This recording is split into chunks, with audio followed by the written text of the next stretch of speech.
Ele é um gênio ou um descarado vendedor de sonhos? Colombo foi aos reis com um mapa no qual metade do planeta estava ausente, prometeu ouro, especiarias e uma rota curta para a Ásia, e mentiu teimosamente que a Terra era menor. Ele era considerado invasivo, era rejeitado, mas continuava batendo a porta. O resultado, 4 viagens, nenhuma riqueza, motins, correntes nas mãos ao retornar. Um herói que abriu uma época? Ou um aventureiro que iniciou uma esteira de sangue e ganância? Agora vamos descobrir que parte da lenda é verdade e que parte é fumaça. Fiquem conosco.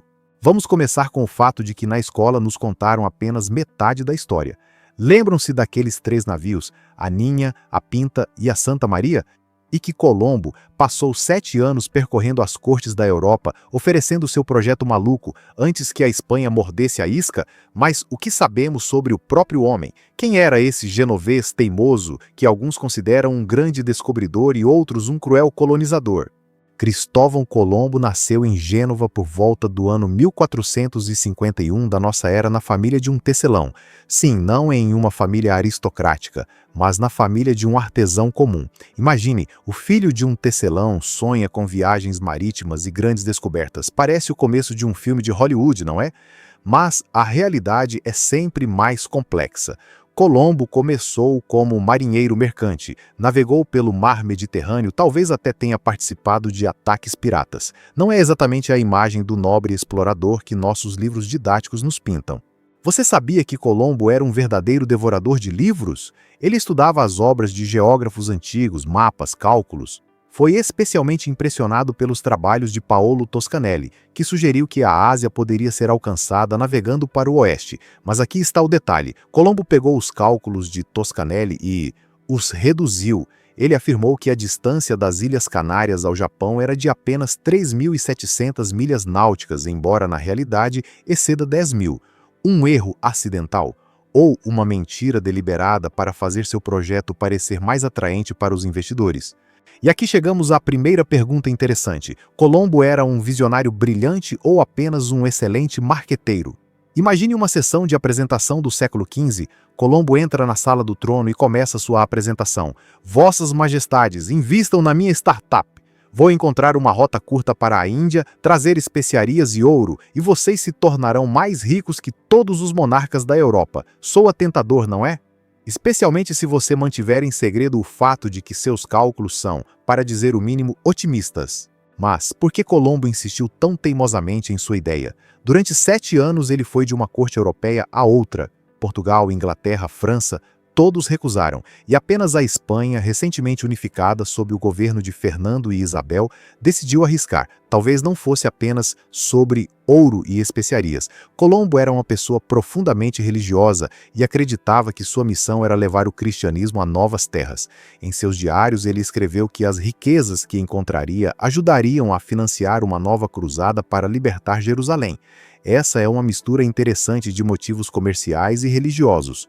Agora vamos falar sobre a própria viagem. 3 pequenos navios, 90 tripulantes e completa incerteza à frente. Imagine, você está navegando para o nada. A bússola se comporta de maneira estranha. A declinação magnética não era bem compreendida, então. Os marinheiros começam a resmungar. Após 1 mês de navegação, a tripulação já está à beira do motim. E então, terra. 12 de outubro de 1492 da nossa era, a ilha de Guanahani, no arquipélago das Bahamas. Colombo a chamou de San Salvador, Santo Salvador, simbólico, não é? Mas aqui está o interessante. Até o fim de seus dias, Colombo estava convencido de que havia chegado à Ásia.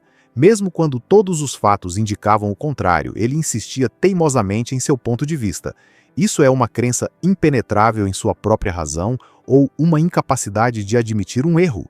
Ou talvez ele simplesmente não quisesse perder a face diante de seus patrocinadores reais, afinal ele prometeu a eles a Índia, não algumas ilhas desconhecidas. Vamos agora falar sobre o que aconteceu após o desembarque, e aqui começa a parte mais controversa da história de Colombo. Por um lado, ele descreveu os habitantes locais, os taínos, como pessoas bonitas, pacíficas e hospitaleiras. Por outro lado, quase imediatamente começou a vê-los como potenciais escravos e fonte de lucro.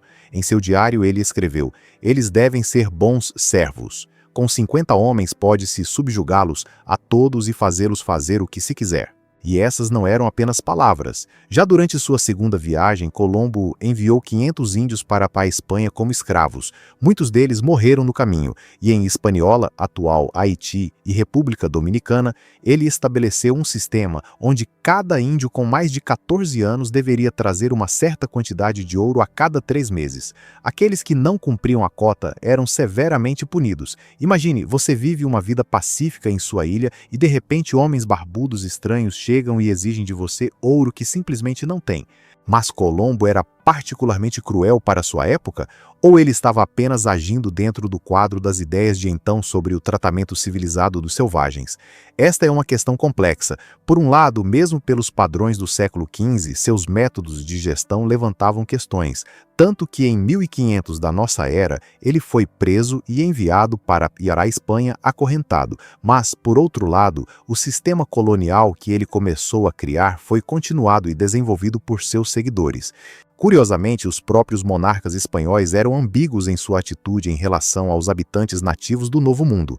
A rainha Isabel, ao saber que Colombo havia trazido índios como escravos, ficou indignada e ordenou que fossem libertados, declarando que eram súditos da coroa espanhola e não podiam ser escravizados. Mas isso não impediu o desenvolvimento do sistema de encomienda, essencialmente escravidão disfarçada, na qual os índios eram confiados aos colonos espanhóis para cristianização e proteção. E quanto ao próprio Colombo como administrador? Aqui seu histórico também não é brilhante. Ele se revelou um péssimo gestor. Os colonos se rebelaram, os índios se revoltaram, muito menos ouro foi encontrado do que o esperado. Como resultado, Colombo foi destituído do cargo de governador e substituído por Francisco de Bobadilla, que o enviou para Emílias Espanha acorrentado. Embora, para dar crédito aos monarcas espanhóis, eles libertaram imediatamente Colombo na chegada e até permitiram que ele fizesse mais 2 viagens. Mas, e quanto ao legado de Colombo? Ele pode ser considerado um grande descobridor se não entendeu o que havia descoberto até o fim de sua vida?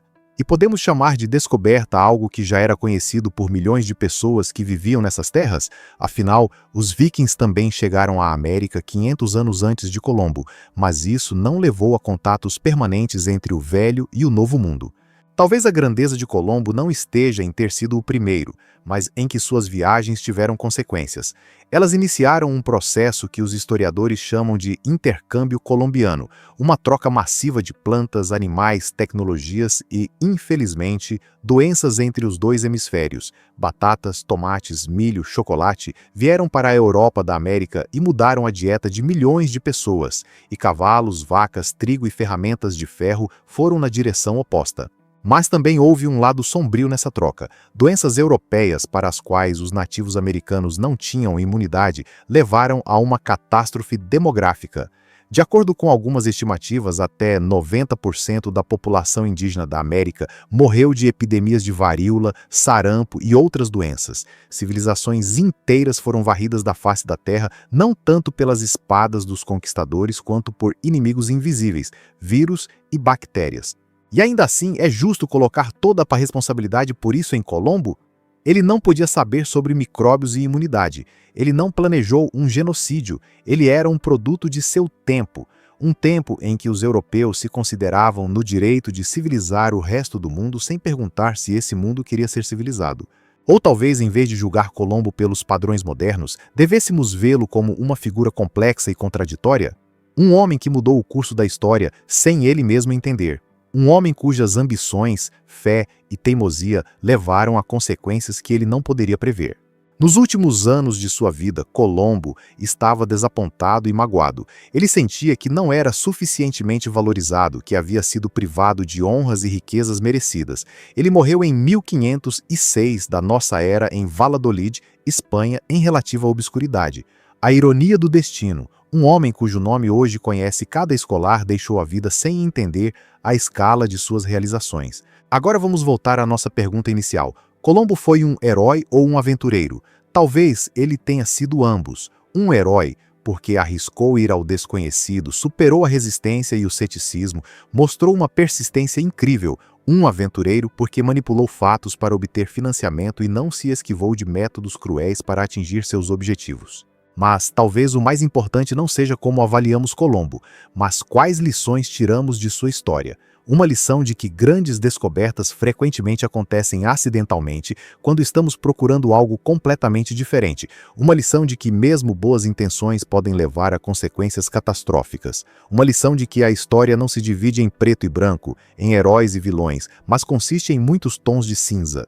Hoje vivemos em um mundo que foi em grande parte moldado pelas consequências das viagens de Colombo. Globalização, comércio internacional, intercâmbio cultural, tudo isso começou com aqueles 3 pequenos navios que partiram para o desconhecido em 1492 da nossa era. E, ao mesmo tempo, os problemas do colonialismo, racismo e exploração também têm suas raízes naquela época. Então, Colombo é um herói ou um aventureiro? Talvez a resposta não dependa tanto dos fatos de sua biografia quanto de nossa própria visão de mundo, nossos valores e prioridades. E talvez, em vez de emitir um veredito final, devêssemos reconhecer a complexidade e ambiguidade desta figura histórica. O que você acha? Você considera Colombo um herói que mudou o mundo para melhor? Ou um aventureiro que causou mais dano do que benefício? Ou talvez você tenha sua própria avaliação mais nuançada. Escreva nos comentários, estou realmente interessado em conhecer sua opinião. E se você gostou dessa viagem ao passado, não se esqueça de curtir, se inscrever no canal e ativar o sininho para não perder novos episódios. Na próxima vez, viajaremos para uma época em que os mapas estavam cheios de espaços em branco e os viajantes arriscavam suas vidas não por ouro, mas por conhecimento. Será uma aventura não menos emocionante, eu prometo. Até novos encontros nas encruzilhadas da história.